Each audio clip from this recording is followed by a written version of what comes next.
a Hernán Funes de Argentina. Hernán es doctor en Ciencia y Tecnología, es ingeniero agrónomo de profesión, magíster en Control de Plagas Urbanas y actualmente se desempeña como gerente de negocios internacionales para Chemotécnica. Él nos va a presentar hoy día la ponencia Conociendo la inteligencia colectiva de las hormigas para su control. Hernán, muy buenas tardes, bienvenido a Perú Plaga 2021.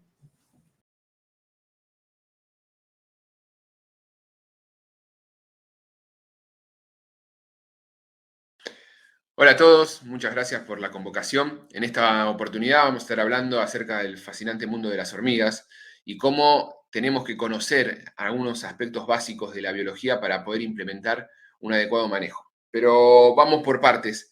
La charla la denominamos Conociendo la inteligencia colectiva de las hormigas para su control y tiene que ver con justamente interpretar esta información que nos brinda desde el punto de vista biológico las hormigas para ejecutar un manejo adecuado. Porque lo que suele pasar es que encontramos diferentes tipos de demandas ante los servicios de hormigas. Los servicios de hormigas, después de los servicios de cucaracha, son los más solicitados a nivel mundial. Un mercado donde si tenemos que clasificar las 3 especies plagas que siempre van a aparecer demandadas, están roedores, cucarachas y hormigas. ¿Cuál es top 1, cuál es top 2 y cuál es top 3? Depende del lugar, el momento específico. Pero las hormigas están ahí presentes y son de las que se consideran más complejas de eliminar. Y uno de los principales motivos, como les mencionaba, es respecto a cómo es el escenario donde tienen que trabajar. Tenemos diferentes clientes y cada cliente va a tener una demanda particular. No es lo mismo hacer un tratamiento en un restaurante, en un hotel, en un hospital, en un hogar. En un hospital donde puede haber lugares de internación y la aplicación de productos o de estrategias tienen que ir más hacia lo no químico para poder trabajar de manera segura, lo mismo que si aparecen este tipo de plagas en un jardín, por ejemplo, o en un restaurante, ¿no? Entonces tenemos que saber bien qué es lo que demanda el cliente y cuál es el escenario para elegir las herramientas adecuadas. Y estamos hablando de un profesional de manejo de plagas, un profesional de manejo de plagas que debe ser responsable y para ello tiene que poder adaptarse al cliente, poder explicarle cómo deben ser las modificaciones de los hábitos para que las plagas no vuelvan a aparecer, manejar siempre la plaga dentro de la selección de herramientas que están dentro del marco legal. Esto es fundamental, vamos a hacer bastante hincapié en ello, y entender también al cliente y las necesidades y las expectativas de tiempos de control que tiene la persona que los está contratando. Porque lo más probable que suceda es que cuando lo llamen por un servicio de hormigas, le digan, miren, tengo un problema de hormigas, ustedes van al lugar, normalmente ese tipo de llamados son más bien llamados reactivos, ¿no? Se activan cuando se necesita solucionar el problema. Son pocos los servicios que suceden o para los cuales lo llaman de manera preventiva. Siempre normalmente, sobre todo en lo que hablamos de problemas de plagas en hogares, tiene un carácter más bien reactivo. Y lo llaman y dicen, miren, tengo un problema de hormigas, y dentro de esa descripción, lo único que ve el cliente es un pequeño bichito caminando, con suerte puede llegar a ser una hormiga. Cualquier insecto pequeño que camina es considerado hormiga para el cliente que no sabe de entomología, que no sabe de clasificación de insectos. Entonces tenemos que saber, porque dentro de lo que conocemos como hormigas, aparecen un montón de especies. Fíjense en este dato, hay cerca de 14.000 especies reconocidas dentro de lo que conocemos como familias Formicidae, y en el orden de los himenópteros, que es donde están las hormigas. Después de las cucarachas, como les decía, son las más difíciles de combatir. Y cuando vemos en detalle, aparecen muchas especies, cada una con su respectivo nombre científico. Conocer a la especie con el nombre científico es conocer a la especie como con nombre y apellido. Es la única manera de poder realmente identificarla. Y no pretendo que con esta presentación todos nos volvamos expertos entomólogos, pero sí que sepamos aplicar una clave dicotómica que es simple de ser aplicada y que muchas veces tiene que ver con observaciones básicas del cuerpo de estos individuos, y que nos va a permitir por lo menos aproximar una determinación, aunque sea hasta un género, y vincular con un nombre vulgar y así con características biológicas que quiero después hacia mediados de la presentación explicarles.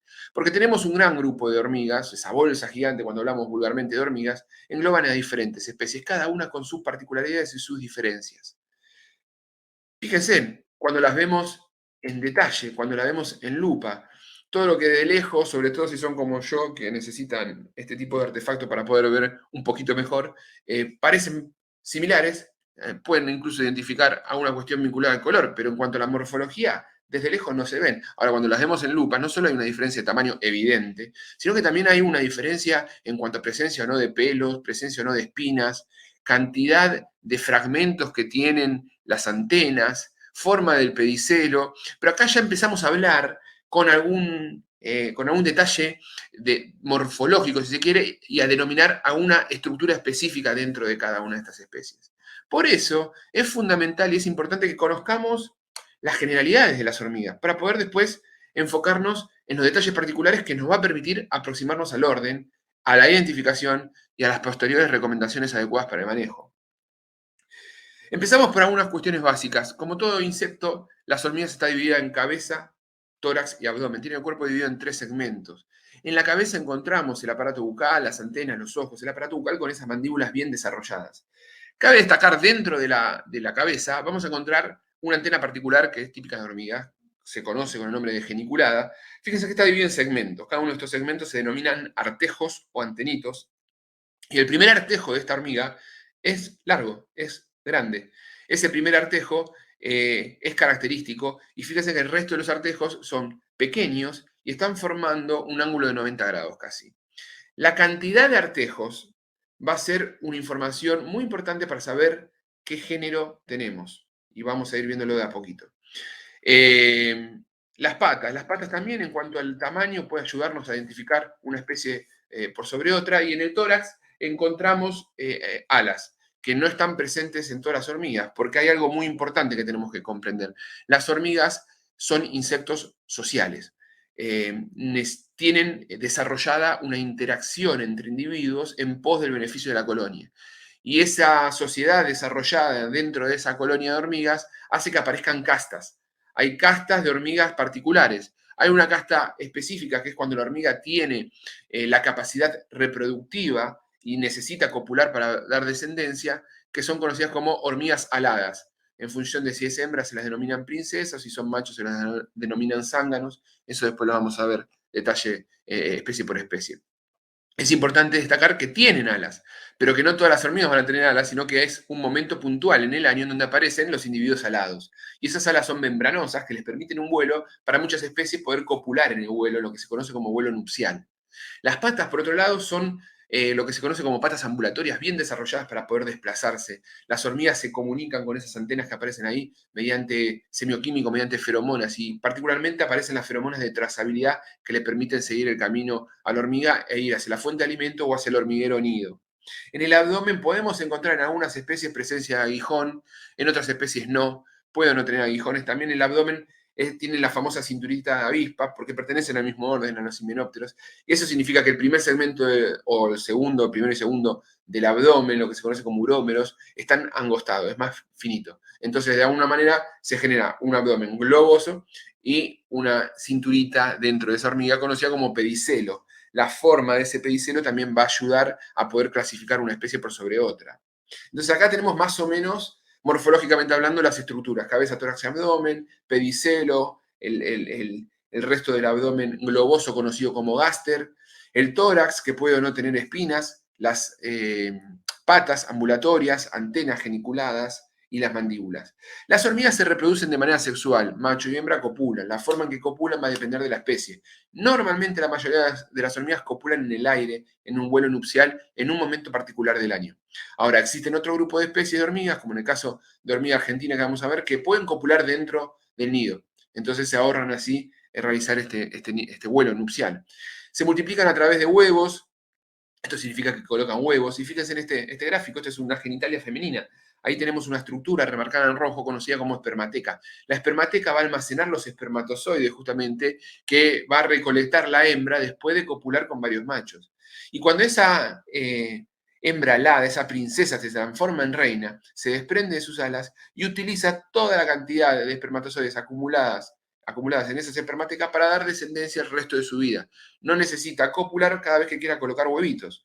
Huevitos que van a ser característicos de estas especies porque son ovíparas, que van a estar dentro del nido del hormiguero, van a ser cuidadas por las obreras y de ahí van a eclosionar larvas. larvas que van a ser alimentadas por obreras que también van a alimentar a la reina. Miren lo evolucionado que está, que cuando hay algunas especies de hormigas que cuando escasea el alimento, las mismas obreras estériles, que no dan descendencia, pueden llegar a colocar huevos, lo que se conoce como huevos tróficos, que sirven con fines alimenticios. La mayoría de los huevos tienen sustancias coletéricas, esto significa sustancias pegajosas, y permiten a las obreras manipularlos y llevar racimos de huevos de un lugar a otro, sobre todo cuando tienen que desplazarlo entre cámaras dentro de un hormiguero. Tiene una metamorfosis completa, huevos, larvas, pupa y adulto, y solamente vemos al adulto fuera del hormiguero del nido. El resto de los estadios se encuentran dentro del hormiguero nido, protegidos por alguna estructura o una cámara. Dicho esto, nos enfocamos en las principales especies que podemos encontrar en los hogares. Y quiero arrancar con la hormiga carpintera. La hormiga carpintera son especies del género Camponotus. Fíjense en la cantidad de especies dentro del género Camponotus. Y acá no está destacada Camponotus mus, que es una de las más comunes de encontrar, por lo menos en Argentina. Son especies de hormigas que, si bien se llaman carpinteras, vale la pena destacar y remarcar que no comen madera, no son xilófagas. Simplemente se llaman así porque utilizan la madera, utilizan estructuras de madera para poder hacer sus nidos. Pero parte de esa acción genera y repercute en un daño estructural.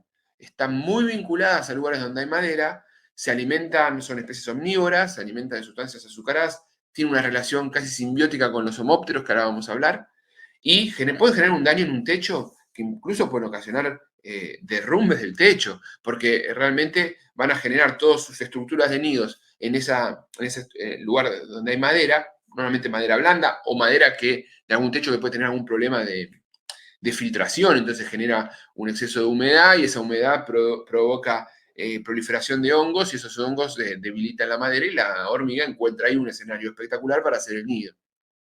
Y eso trae como consecuencia un daño estructural fuerte.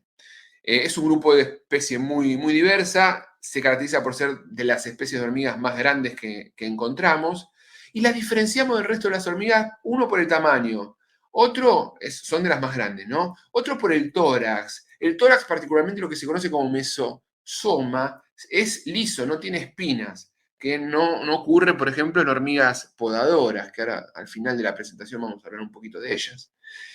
Otra característica tiene un solo segmento en el pedicelo, lo que se conoce como nodo. Después tienen en las antenas geniculadas 12 artejos. Esto fácilmente se puede contar.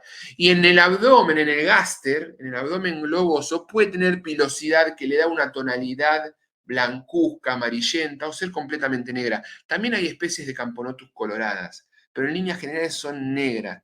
Se desplazan mucho y tienen como una especie de desplazamiento medio con movimientos eléctricos, se podría decir. Vemos el detalle de dónde están insertadas las antenas, que es característico también de Camponotus, y vemos que está cerquita del clipio. El clipio es una especie de tapita que tiene en el aparato bucal. Y cuando vemos un poquito más el detalle de la morfología, encontramos que tienen en las mandíbulas fragmentos conocidos como dientes, que en el caso de Camponotus ronda entre los 4 y 6 dientes. Estas son las características fundamentales para poder identificar a Camponotus. Con esto ya sabemos que estamos hablando de Camponotus y podemos vincular el resto de las características biológicas que les voy a explicar. El color puede haber una variación, como les mencionaba, normalmente son negras, sobre todo las especies aladas, que siempre van a ser negras, y puede haber una especie de Camponotus que tenga el tórax un poco más colorado o el abdomen con pilosidad que le da un tono dorado o plateado incluso. Son especies polimórficas. Nosotros dentro de las hormigas tenemos especies polimórficas y especies monomórficas. Las especies polimórficas significa que dentro de una casta existe diferencia morfológica. Y particularmente dentro de las obreras podemos saber alguna diferencia, sobre todo en tamaño. En esta foto aquí debajo se puede ver. Obviamente que las castas van a ser diferentes, eso no las hacen polimórficas. Las hacen polimórficas cuando difieren en la forma dentro de una casta. Y particularmente dentro de las obreras está vinculada esa diferencia con el tamaño. Pueden llegar a medir hasta 9 milímetros y si analizamos el tamaño de la cabeza con relación al tórax, tiene la cabeza grande y el tórax pequeño en obreras, mientras que los individuos alados es al revés. La cabeza es un poco más pequeña y el tórax es más grande. Esto es en líneas generales. Pero ahora vamos a ver en breve que también hay una diferencia entre macho y hembra de individuos alados. Bien, acá tenemos algunas imágenes de la misma. Vamos a los tipos de castas. ¿Cuáles son las castas que podemos encontrar en Camponotus? Lo primero que aparece es la reina. La reina es una hembra reproductiva, ya fue princesa, ya copuló, ya dio, tiene espermatozoides de su espermateca y fundó un nuevo nido. Es de mayor tamaño, acá las vemos al lado de obreras, es significativamente más grande. Tuvieron alas, pero ya esas alas se las cortan y forman la nueva colonia. En el caso de Camponotus, les voy a explicar que las formas en que anidan van a ser un nido principal donde van a estar las reinas, que es un grupo reducido, pero hay más de una reina, y van a estar colocando huevos constantemente esas reinas. Esas reinas, cuando esos huevos llegan a estados larvales y avanzan hacia los últimos estadios juveniles que están a punto de empupar, las obreras las llevan hacia otros nidos, conocidos como nidos satélites. Fundamental esta información para el manejo. La función de la reina es colocar huevos y es alimentada por las obreras a través de un mecanismo que tienen todas estas especies que estamos viendo, conocido como trofalaxis. La trofalaxis es ese intercambio de sustancias a través del choque de mandíbulas que les permiten comunicarse y también les permiten alimentarse o generar, brindarle alimento a otra casta dentro de esa colonia. Como dijimos, es más grande, la cabeza suele ser relativamente más pequeña que una obrera. Y cuando están los individuos alados, se las conocen como princesas o zánganos, en función de si son hembras o machos. Son más grandes también que las obreras, claro está. Estos realizan el vuelo nupcial. Hay una diferencia morfológica entre machos y hembras, lo que se conoce como un dimorfismo sexual. Y la función del macho es solamente copular a la hembra. Una vez de que copula a la hembra, el macho se muere. Es la única función que tiene. Vive pocos días. Una colonia grande, cuando está madura, puede generar entre 200 y 600 individuos reproductores, lo cual es un montón. Y de ahí van a ir formando nuevas. Después del vuelo nupcial, el porcentaje de supervivencia de hembras fecundadas que van a formar un nuevo hormiguero es relativamente bajo si lo comparamos con otras especies de hormigas. Estamos hablando del 5% de las que copulan pueden llegar a formar un nuevo nido.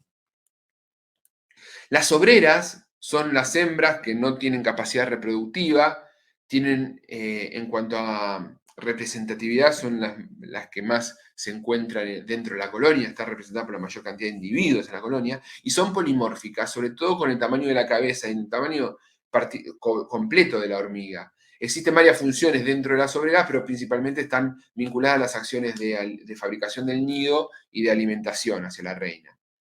Hay una quinta casta que son los soldados. Los soldados son hembras estériles, pero tienen una función más de defensa. Y acá también se las puede conocer coloquialmente cuando vemos bibliografía en inglés como Camponotus minor o major en función del tamaño, mayores o menores, ¿no? Ejemplo, ahí tienen de Camponotus chilensis, fíjense en un soldado con una obrera y un soldado de Camponotus pennsylvanicus, con una clara diferencia en tamaño. Pero a diferencia de las reinas que también no tienen alas, es mucho más activa. La reina está activa en cuanto a movimiento, la reina está activa en una cámara, porque estos nidos que hacen también tienen cámara. A final de la primavera llega el momento de copular, de aparearse, y ocurre lo que se conoce como vuelo nupcial. Salen todas las hormigas a volar, ahí se reproducen, y de ahí las hembras llenan sus espermatecas y empiezan a generar nuevos nidos. El macho muere, como figura acá en este breve chiste. Muere posterior a la cópula. Vale la pena aclarar que esa hembra fecundada forma un nuevo nido. En ese nido va a generar una cámara, ahí va a colocar huevos, y de esos huevos van a ser larvas, y esas larvas van a ser alimentadas por la reina, por una suerte de regurgitación de las reservas que tiene la reina. Y es interesante porque producto de esa forma en que se están alimentando, cuando esos huevos llegan a adultos, llegan a obreras, tienen un tamaño menor, es lo que se conoce como callow, que es la traducción a formas inmaduras, ¿no? Y esas obreras más pequeñas van a ser las primeras obreras. Ya a partir de ahí, la hembra deja de alimentar a las larvas y solamente se dedica a colocar huevos. Y esas obreras, esas callow, van a alimentar a la reina y van a hacer crecer el nido. Hasta que vaya otra nueva generación ya con obreras más grandes y van a así aumentar el nido y formar a partir de ese nido principal nidos satélites. Ahí tienen, se ve un callow. La base de cómo se van a alimentar es a través de la trofalaxia. Esto es importantísimo y de esto lo podemos utilizar también como estrategia para la utilización de geles, que les voy a hablar hacia el final de la presentación. Los nidos principales suelen ser tocones de árboles que están medios podridos o restos de madera con cierto grado de descomposición que genera una cuestión de maderas blandas. Y los nidos satélites tienden a estar en domicilios urbanos. En líneas generales es así. La cuestión aquí más complicada es que la distancia entre los nidos parentales o principales y los nidos satélites puede llegar hasta ser de 500 metros. Por ende, a ustedes los pueden llamar por un problema de hormiga carpintera en un domicilio, pueden revisar los techos, que es un lugar clave para revisar, para hacer tratamientos ahí puntuales de remoción o de aplicación de algún producto, y el nido principal puede estar distanciado a 500 metros de distancia. Entonces, si no hacen alguna estrategia de localización de ese nido o de exclusión del domicilio con el nido, van a seguir proveyendo ese nido de nuevos individuos. Por eso es importante la inspección. Acá tenemos algunos ejemplos de cómo se puede generar un nido principal mediante un tocón un poco descompuesto, y que cada una de estas hormigas que forman estos nidos también generan cámaras en la madera, por supuesto, para hacer su ciclo biológico. Las larvas son transportadas hacia el nido satélite una vez que crecieron y están a punto de empupar. No construyen honguera. ¿Esto qué es la honguera? Es una cámara en donde se va a destinar para que crezca un hongo del cual se van a alimentar. Esto es exclusivo de lo que se conoce como hormigas jardineras o podadoras, que hacia el final de la presentación les voy a hablar un poquito. Si nosotros removemos un hormiguero, lo primero que van a ver es que hay un montón de hormigas que van a sacar algo blanco que están acarreando, que son las larvas, porque los cuidan. Y una colonia grande produce cerca de 400 individuos reproductivos, ¿no? Individuos alados. O sea, la capacidad reproductiva es grande. Una hembra puede vivir mucho, ya lo vimos, y los huevos que pueden dar esta reina van a estar representados por un periodo de longevidad de su estado adulto que puede llegar en algunas especies hasta 15 años, lo cual es un montón, es un montón. Las reinas son inactivas, solamente colocan huevos, excepto que sientan una amenaza grande del hormiguero y pueden desplazarse un poco, pero no es tan común. La alimentación son omnívoras, les encantan las cosas dulces. Y particularmente acá quiero hablar de los homópteros. Los homópteros, que es un grupo de insectos en los cuales van a estar involucrados los pulgones, las cochinillas, las chicharritas, la mosca blanca. Son especies que normalmente atacan a especies ornamentales y tienen la particularidad los homópteros de que poseen en su tubo digestivo lo que se conoce como cámara filtro, que es una especie de tejido conectivo que une la parte inicial del tubo digestivo con la parte final. ¿A qué voy con esto? Los pulgones o los áfidos o los homópteros se alimentan mucho de savia. Tiene una parte bucal picador receptor que se alimentan de savia. Y la savia pasa por este atajo de tejido conectivo haciendo de que no se digiera completamente. Esto trae como consecuencia que los homópteros necesiten comer mucho para poder satisfacer sus necesidades nutricionales, que los pulgones además de comer mucho, liberan muchas deyecciones y que esas deyecciones tienen altos contenidos en azúcares. Eso es lo que se conoce como melaza y les encanta a Camponotus. Les encanta Camponotus. Entonces es muy común encontrar Camponotus vinculados con homópteros. Cuando inspeccionamos dónde está la fuente de alimento, tenemos que recorrer las especies ornamentales que pueden llegar a proveer de homópteros que a su vez le van a estar dando alimentos mediante sus deyecciones, como se ve en la foto. Por eso también se los conoce como hormigas ordeñadoras muchas veces. De hecho, hay algunas, como dato interesante, un dato de color, hay especies de Camponotus que agarran a los pulgones en momentos de lluvia y los llevan al nido y después lo vuelven a colocar en el mismo lugar para que el pulgón siga alimentándose, no sea removida por la lluvia y le dé fuente de alimento. Lugares para inspeccionar. Zonas donde haya madera blanda, húmeda y que esté en estado de putrefacción. En techos, en lugares donde se acumule humedad. Este es la señal de presencia, el daño estructural. Vamos a ver restos de acerrín, que si cuando uno lo analiza, vamos a ver que es como si fuese tabaco. Y también en el medio vamos a encontrar hormigas muertas. muy diferente a la señal del daño estructural que puede llegar a ocasionar un taladro, un taladrillo, en donde las deyecciones, porque son insectos xilófagos, tienen que ver más con granulometría más pequeña, como si fuese un talco de madera, de acerrín. ¿Cómo encuentro el nido? ¿Cómo encuentro la fuente de alimento? Las sigo. Las hormigas estas Camponotus caminan mediante feromonas de trazabilidad. Siguen una atrás de la otra, caminando y comunicándose. Y van a ver dos hileras, una que va hacia el hormiguero y otra que va hacia la fuente de alimento. Yo tengo que seguir a las que van llenas, porque ya comieron y se dirigen a la fuente al nido. Entonces, ¿cómo me doy cuenta cuáles están llenas? Observo esos pliegues que se ven ahí en la imagen, que es parte de la pleura, que se estira en el momento que la hormiga se alimentó y llena su abdomen de comida. Esa va a ser la dirección hacia el nido. Una vez que encuentro el nido, tengo que aplicar un tratamiento químico o físico, incluso aspiración, para remover esas cantidades de insectos. Pero no descuidemos los tipos de controles que podemos ejecutar para Camponotus. De control cultural, que tiene que ver con podas de árboles para evitar que accedan hormigas del nido principal al nido secundario, retirar árboles muertos, alejar leñera de las construcciones, reparar techos dañados, resolver problemas de humedad que pueden favorecer proliferación de hongos y por ende de alguna manera afectar la dureza de esa madera, eliminar vías de ingreso. El control físico va a estar vinculado específicamente a levantar tejas en techos y aspirar, o alguna restricción en cuanto a los cables de luz, por ejemplo, que son verdaderas autopistas. El control químico y tipos de formulados para la correcta aplicación de ese control químico, vamos a hablar hacia el final de la presentación. Pero hay muchas alternativas, sobre todo piretroides y alguna otra familia química. La exclusión es restringir el acceso, ya sea sellando grietas donde pueden refugiarse o provenir, o trabajando sobre los cables donde son verdaderas autopistas de este tipo de especie de hormigas. En el control físico de remoción podemos utilizar aspiración, podemos utilizar la aplicación de algún producto específico.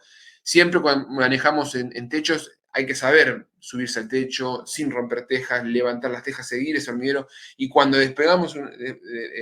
cuando sacamos una teja tenemos que encontrar el nido satélite, ahí hay que hacer una remoción con aspiración. Y todo esto es un trabajo de altura con todas las medidas de seguridad que requiere un trabajo de altura. Hasta acá Camponotus. Ahora nos metemos de lleno en hormiga de fuego. Hormiga de fuego, también conocida como hormiga colorada, son un gran grupo de especies dentro del género Solenopsis. Solenopsis alberga cerca de 280 especies. También son especies polimórficas y a diferencia de Camponotus aparecen algunos detalles como el aguijón. Camponotus no tiene aguijón, esta sí tiene aguijón. Producto de ese aguijón, el daño es diferente. No es un daño estructural como Camponotus, es un daño sanitario porque los puede picar. Tienen 2 pedicelos por segmento, a diferencia del anterior. Puede tener cierta pilosidad en el abdomen. La antena tiene 10 artejos. Y cuando vemos el detalle de la cabeza, observamos de que termina esa antena en 2 artejos en forma de una masa. No tiene tórax no tiene espinas en el tórax, eso es lo que quise decir, y son especies polimórficas, mucho más pequeñas que en Camponotus. Su tamaño varía entre 1.5 y 6 milímetros. Normalmente en Argentina encontramos Solenopsis invicta, que suele estar cerca de los 2 milímetros y medio. Son rojas o amarronadas, si se quiere. Tienen también polimorfismo, como les acabo de decir, eso es la diferencia entre obreras, y hay muchas especies dentro de este grupo de hormigas. Podemos destacar estas dos grandes, como serían subgrupos, las especies de Solenopsis que tienen más de una reina llamadas poligínicas y las especies de Solenopsis que tienen una sola reina llamadas monogínicas. Esto les va a dar un tinte más o menos territorial. Aunque cuando hablamos de especies poligínicas y decimos que son medianamente territoriales, y por ende medianamente agresivas, siguen siendo también así agresivas. Hay muchos individuos por colonia. Según la especie podemos rondar entre los 80.000 y 250.000 hormigas por colonia.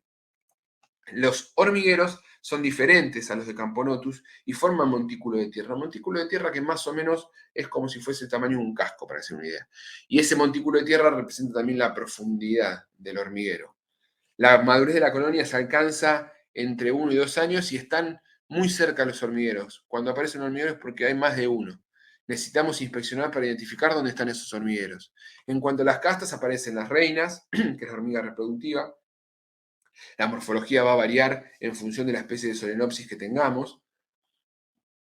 Es importante aclarar que tiene mayor tamaño que las obreras y que el tórax es más ancho que las obreras. En un momento tuvieron alas, después se las dejan caer. Son más longevas que una reina de Camponotus promedio, que estábamos hablando cerca de los 4 años. Acá pueden llegar a vivir hasta 6, 7 años. Y su función es colocar huevos. Acá también tiene unas reinas inactivas que cuando el hormiguero está en peligro pueden activarse y desplazarse. Acá puse volar, pero está mal volar porque ya la reina no tiene alas, sino que quise poner que se mueven hacia otro lugar para poder sobrevivir. Normalmente hay algunas especies de hormigas que la reina no se va a desplazar, no se va a activar. Dentro de los Solenopsis tenemos las castas aladas. La casta hembra con capacidad reproductiva es conocida como princesa. Una vez que se reproduce pierde las alas y son de mayor tamaño que las obreras. En el caso de los machos se llaman zánganos. También son de mayor tamaño que los obreros, pero es de menor tamaño que una hembra alada. Y el zángano solamente vive un poquito más de una semana, después se reproduce y muere. Las obreras son polimórficas, teniendo una variación muy grande en cuanto a tamaño. Son estériles, por supuesto, como siempre representan en mayor cantidad de individuos dentro de la colonia y tienen varias funciones, pero principalmente es fabricar los hormigueros y la alimentación. Al comenzar los calores, sobre todo esto es importante, después de días de lluvia, es donde ocurre el vuelo nupcial. Y con el suelo mojado, ahí es donde se forman los hormigueros después de copular esas hembras. Las hembras recién apareadas van a buscar lugares húmedos para poner los huevitos en cámaras que realizan y hacer así un nuevo hormiguero. La distancia desde donde ocurre el vuelo nupcial hasta donde se forman nuevos hormigueros puede rondar hasta 1.5 o 2 kilómetros, con lo cual acá vemos la capacidad de diseminación que tiene la plaga. El hormiguero va a estar generado con cámaras en su interior. Una hembra, cuando se transforma en reina, deposita cerca de 10, 15 huevos en un racimo inicial. Eso, un poquito más de una semana, eclosionan esos huevos. Y después de esa eclosión y de cuidado de esa cría, va a colocar otra camada de huevos acá un poquito mayor, cerca de los 100 huevos.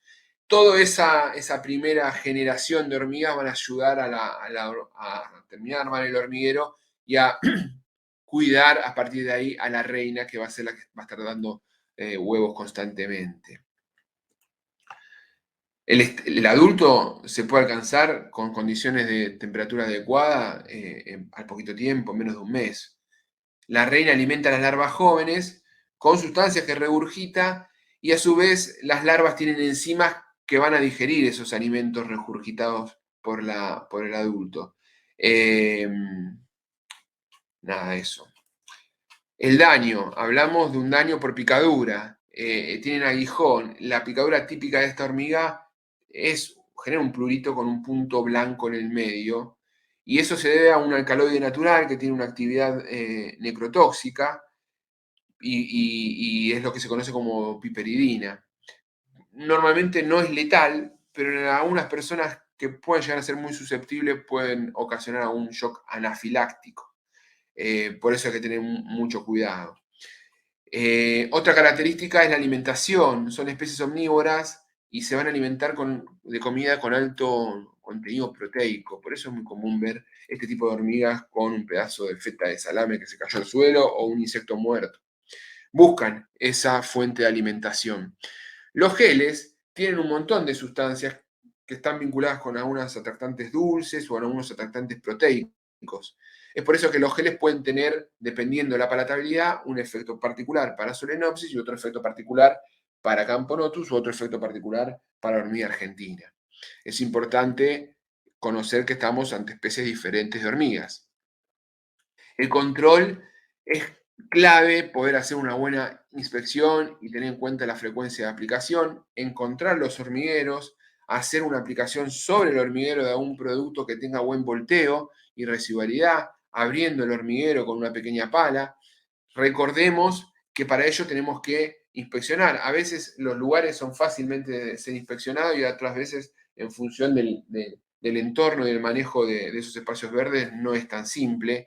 En ese tipo de lugares tenemos que marcar dónde están los hormigueros y hacer un tratamiento puntual y recordemos que puede haber mucho. Normalmente este tipo de hormiga hace hormiguero cerca de alguna estructura sólida, o puede ser un cordón o puede ser una piedra. ¿Se puede hacer aplicaciones de geles? Claro que sí, sobre todo en el interior, pues son hormigas también que pueden invadir en las casas. En ese caso que hacemos aplicaciones de geles hay que dejar actuar cerca de 5 a 10 días para que tenga el efecto dominó cascada producto de la trofalaxis, ¿no?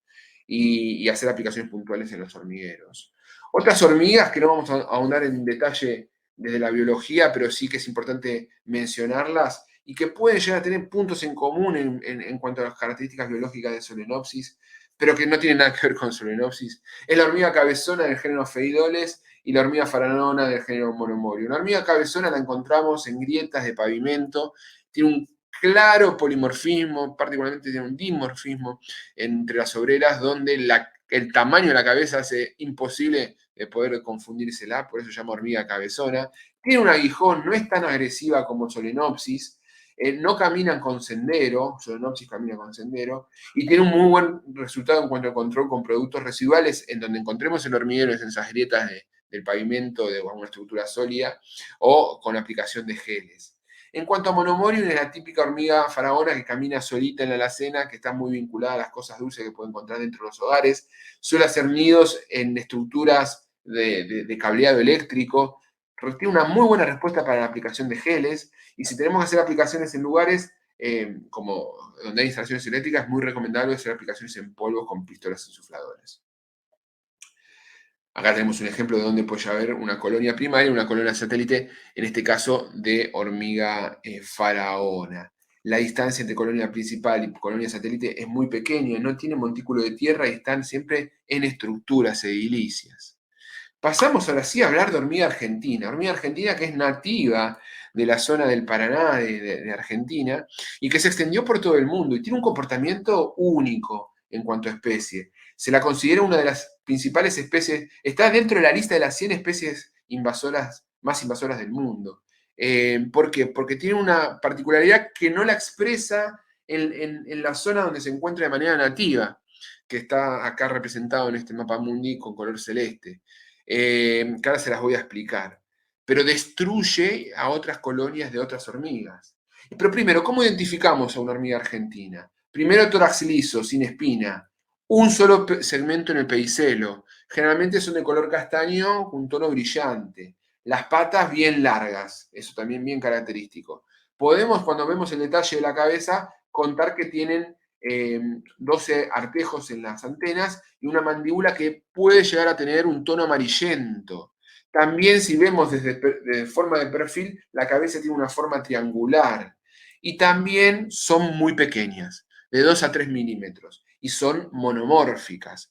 Pero ¿por qué es una especie exótica invasora? Estas hormigas lo que hacen cuando están en zonas donde no son nativas, son muy agresivas con otras especies, desplazan otras especies de hormigas y en vez de competir entre colonias de la misma especie, se asocian, formando lo que se conocen como supercolonias. Hay registros de supercolonias de miles de kilómetros. En Europa, en España, hay un registro de una colonia de hormigas argentinas que tienen una cobertura de 6.000 kilómetros. Un montón. Las hormigas argentinas en el rango donde es nativa no tienen ese comportamiento. Es un misterio, no se sabe por qué aquí no se comporta de esa manera. Y incluso puede haber alguna competencia, alguna agresividad entre individuos de la misma especie en los lugares de zonas nativas.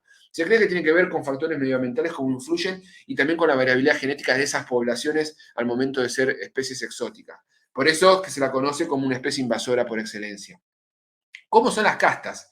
A diferencia de las anteriores, hay hasta un 10% de reinas, tienen muchísima cantidad de reinas. Esto pensemos que se van asociando entre colonias. Las hembras reproductivas son poligínicas, por supuesto, tienen 10% de hembra, son de mayor tamaño, estamos hablando de una especie de 2-3 milímetros, que hablando de la reina es hasta 6 milímetros. Tuvieron en un momento, pero después se la dejaron caer. Son un poco más oscuras y colocan huevos, hasta 300 huevos por día. Tienen una gran capacidad reproductiva. Las hembras pueden tener un comportamiento muy interesante, que después le voy a comentar, pero les adelanto ahora, que en el momento que quiere formar una nueva colonia, agarra un grupo de obreras, se las lleva hacia otro lugar y forma una nueva colonia. O sea, así se va propagando las colonias. Las castas sexualmente desarrolladas, lo que son plicenses o zánganos, también son más grandes, hay una diferencia entre macho y hembra. El macho tiende a tener el tórax más ancho y las hembras se caracterizan por tener el abdomen más globoso y largo. Son más grandes que las obreras, que recordemos que las obreras son monomórficas. Las hembras y los machos, a diferencia de todas las especies que venimos viendo, se reproducen en el interior de los hormigueros. Entonces no tienen una necesidad de salir al exterior para copular. Esto garantiza una efectividad en el momento de ser fecundada. Se aproxima casi al 100%, lo cual hace que es una especie absolutamente eficiente. Recordemos que cuando hablamos de especies de hormigas que se reproducen en vuelos nupciales, la tasa de efectividad de la reproducción y de formación de nidos futuros por parte de esa hembra copulada puede ir entre el 5 y el 1%. La diferencia es abismal. Como decía, en ocasiones la reina decide colonizar nuevos territorios, para eso agarra un grupo de 20 obreras, todas esas juntas se las lleva a nuevos lugares para hacer un nuevo hormiguero. Que el hormiguero puede ser abajo un ladrillo, abajo de hojarasca o en una estructura más rígida. Normalmente busca lugares oscuros, húmedos.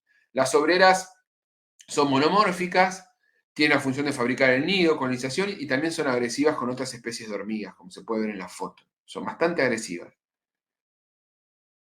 Colonias entonces formadas por varias reinas, hasta 10%, 90% obrera. Los nidos van a estar en lugares húmedos, cerca de fuentes de comida, son omnívoras, prefieren mucho lo dulce. Podemos encontrar también alguna simbiosis con homópteros, como en el caso de Camponotus.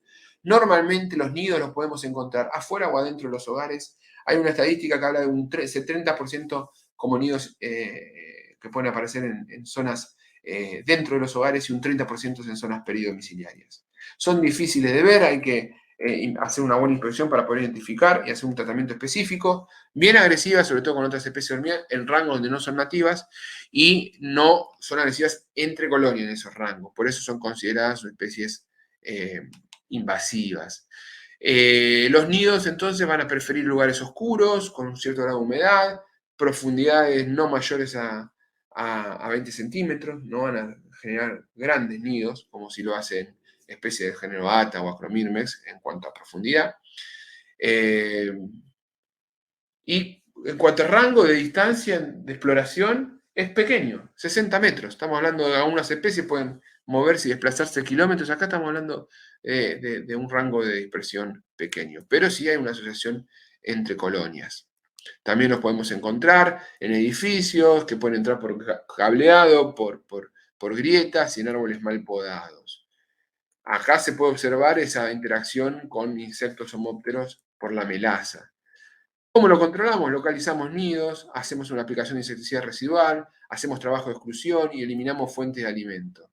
Recordemos que se agrupan entre colonias. Los geles son una excelente alternativa, sobre todo en lugares cuando están indoor, ¿no? Los geles van a tener cierta modificación en cuanto a su contenido, normalmente varían el contenido de sacarosa entre un 10 y 40%. La sacarosa va a generar estímulos químicos sensoriales en las antenas y en los palpos labiales que van a ser atractivos y tienen además fagoestimulantes para que lo ingiera, se intoxique paulatinamente la hormiga y después se vaya pasando el efecto tóxico de hormiga a hormiga. Por último, antes de entrar a hablar brevemente sobre las herramientas químicas, hablamos de hormigas podadoras y particularmente me tengo que referir a dos géneros, Acromyrmex y Ata, que se diferencian del resto porque tienen espinas. Acromyrmex tiene 4 pares de espinas en cabeza y tórax y Ata tiene 3 pares de espinas, bien marcados. Son especies micetófagos, cortan material vegetal, pero ese material vegetal lo acarrean a un hormiguero que puede o no tener montículo de tierra y tiene en su interior cámaras específicas donde hay una casta que mantiene viva un hongo que van a alimentar con esos fragmentos vegetales que cortan y se van a comer de ellos. La reina es alada en el momento que tiene, antes de reproducirse, después pierde las alas. Acá vemos ejemplos de esa diferencia entre las castas en Ata. Y la forma de controlarlo es diferente a las anteriores. Acá los geles no funcionan. Sí, tiene un efecto de trofalaxis también y uno puede hacer un tratamiento con gránulos, con pellet, que tienen también un principio similar al gel, pero la diferencia es la consistencia y las sustancias atractantes que tienen esos gránulos, esos pellets, tienen que ver con aceites esenciales de plantas, de flores, que les resultan atractivos a esas hormigas y que lo acarrean hacia el hormiguero. Estas hormigas se matan, o la manera de eliminar este problema de hormigas es eliminando a toda la población, eliminando a la reina o eliminando la honguera, acarreando un gránulo que va a contaminar paulatinamente a la hormiga y se va a pasar el efecto tóxico por trofalaxis, llega ese efecto tóxico hacia la casta que mantiene viva el hongo, se muere esa casta, se muere el hongo, se muere toda la colonia. Es fantástico el control con pellet. La contra es que tenemos que esperar y tenemos que tener un buen peleteado para que sea atractivo y que la hormiga lo acarrea al hormiguero. Nos encontramos entonces ya hacia el final de la presentación para hablar de qué tipo de moléculas tenemos. Dentro de piretroides ven aquí una oferta enorme, hay muchos otros, menciono algunos con poder de volteo interesante, como la praletrina, sobre todo praletrina combinado con butóxido piperonilo, que le va a dar un plus en cuanto a ese poder derribante, el butóxido piperonilo. Y no solo eso, sino que el BPO también ayuda a generar una estrategia interesante para establecer un plan de rotación, sobre todo cuando aparecen algunos fenómenos de resistencia vinculados a la aparición de resistencia metabólica y por el tema de las oxidaciones a la función múltiple. Tipo de producto en cuanto a formulación, podemos ser aerosoles para ambientes cerrados, al igual que fumígenos, sobre todo lo que tiene que ver con Camponotus, o que pueden ya tener que hacer un tratamiento en altillo, por ejemplo. Floables, que cuando queremos promover la residualidad, en tratamientos perimetrales, en especies ornamentales, donde pueden estar también estos homópteros y se pueden estar alimentando, ya sea hormiga argentina o Camponotus, o mismo dentro de los hormigueros, cuando encontramos los hormigueros en Solenopsis, y polvos más que tienen que ver con hormiga faraona o con algún nido ocasional que encontremos en el interior del hogar de hormiga argentina. Alternativas a piretroides hay, va a depender en función del país, si están o no permitidos. Particularmente, el pirimiforme TIR es uno que está ampliamente difundido, igual que el imidacloprid. El Proposur en Argentina está restringido a grietas y hendiduras, que para algunas hormigas queremos hacer tratamientos con cánulas en grietas y hendiduras viene perfecto. Y el fenilpirazol, que es una alternativa que en los lugares donde está permitido es fantástico, y acá también lo podemos encontrar dentro de los gránulos para hormiga podadora. Muchas veces en los gránulos también los encontramos el activo de la sulfuramida, que también es un activo muy interesante. Pero la clave para que el gránulo sea efectivo es la atracción. La atracción, lo que tiene que ver con los aceites esenciales que le resultan atractivos a esas hormigas podadoras. Los IGR son buenos, son lentos. Recordemos que no va a actuar sobre el adulto, porque, a ver, la acción que tiene el IGR sobre el adulto, ya sea en un juvenoide o un inhibidor de la grisona, va a tener que ver en el proceso de la muda o sobre la vitilogénesis. Si estamos hablando de un adulto obrero, no va a tener un fin reproductivo. Pero sí se puede acarrear ese efecto del IGR y por trofalaxis llevar hacia los estadios larvales, y ahí es donde va a tener un efecto, sobre todo el juvenoide. Pero son lentos. Por sí solo no va a ser una buena alternativa si lo combinamos. Lo mismo que los geles, que tenemos que tener algunas cuestiones, como les estoy mostrando aquí, en cuanto a dónde lo aplico. Pero los geles son fantásticos, por esto que mencionaba de la trofalaxis y del efecto dominó, y cómo de alguna manera va a tener un efecto en ambientes donde yo no puedo aplicar insecticidas líquidos y el gel se va a ir pasando el efecto tóxico de hormiga a hormiga. Tenemos que ver bien la consistencia y cómo aplicamos el gel también para no manchar la casa o colocar en alguna especie de cebo o cebadera de geles. Y para eso también requerimos educar al cliente, porque el gel va a tener un tiempo de acción, entonces tiene que saber el cliente que se está aplicando. Tenemos que también transmitirle al cliente las modificaciones que tiene que tener en cuanto a manipulación de alimento que le puede dejar disponible a la hormiga, y que no lo remueva el gel y que no aplique un insecticida líquido en las zonas donde colocamos gel, porque va a estar cortando ese efecto dominó o cascada, y eso de alguna manera va a afectar al servicio. Bueno, creo que hemos abordado un montón de temas en este maravilloso mundo dentro de las hormigas, así que les agradezco muchísimo la presentación y bueno, quedo a disposición de ustedes. Muchas gracias.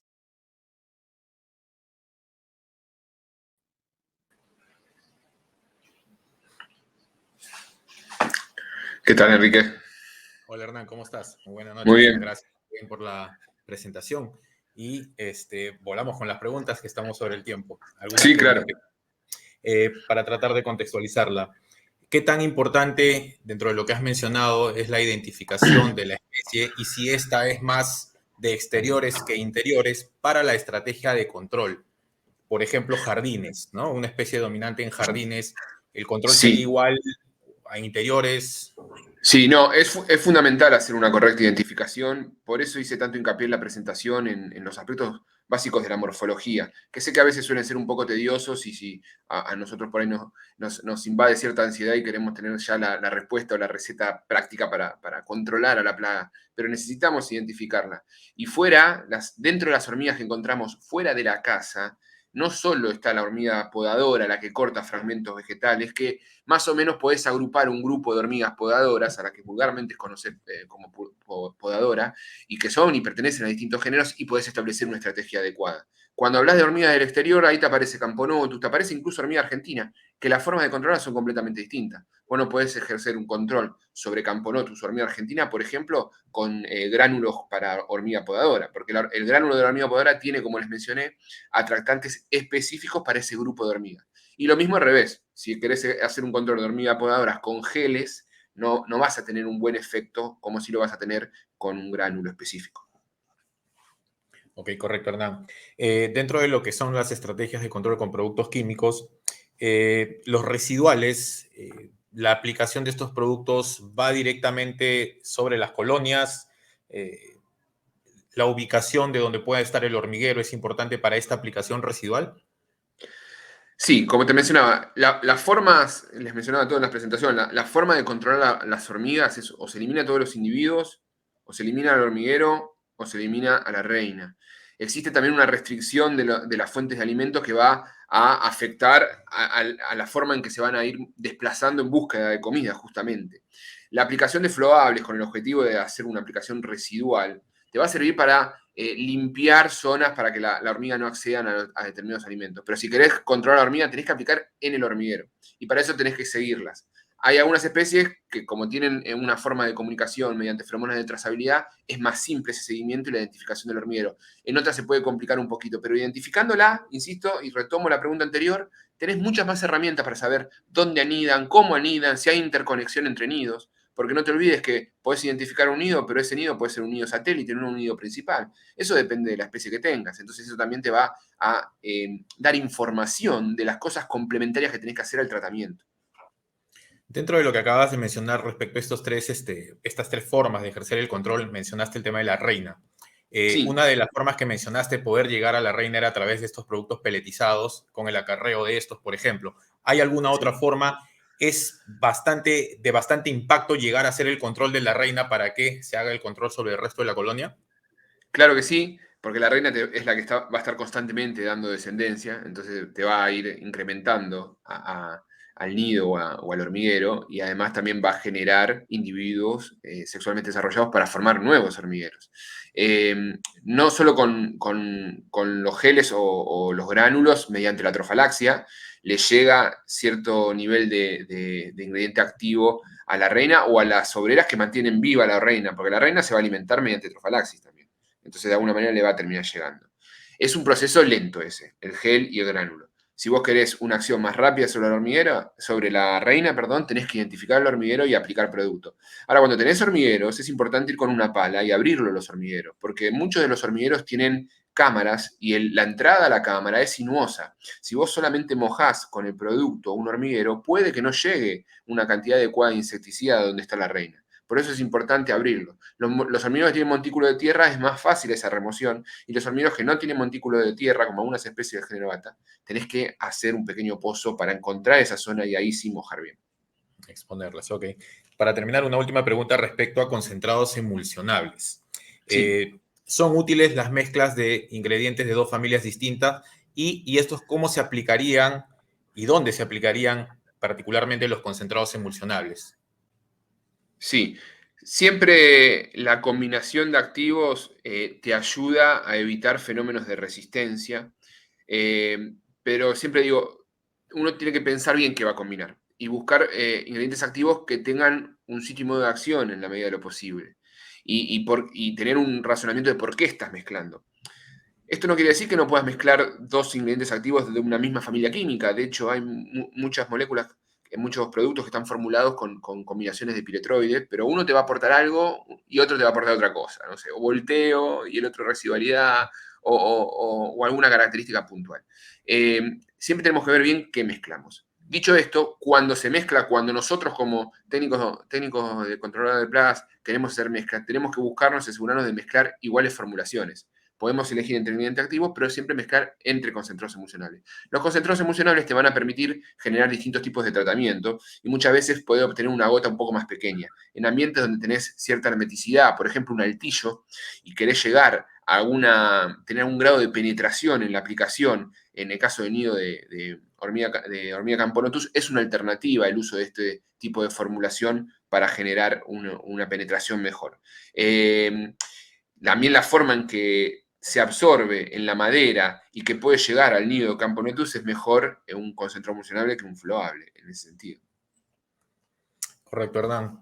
La verdad, agradecerte mucho por la participación en este Perú Plagas 2021.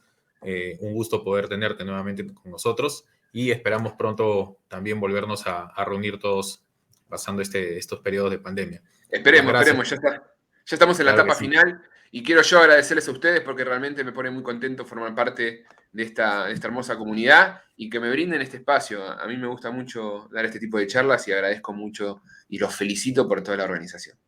Muchas gracias. No, Hernán, los agradecidos somos nosotros. Un fuerte abrazo a la distancia y hasta pronto. Bye bye.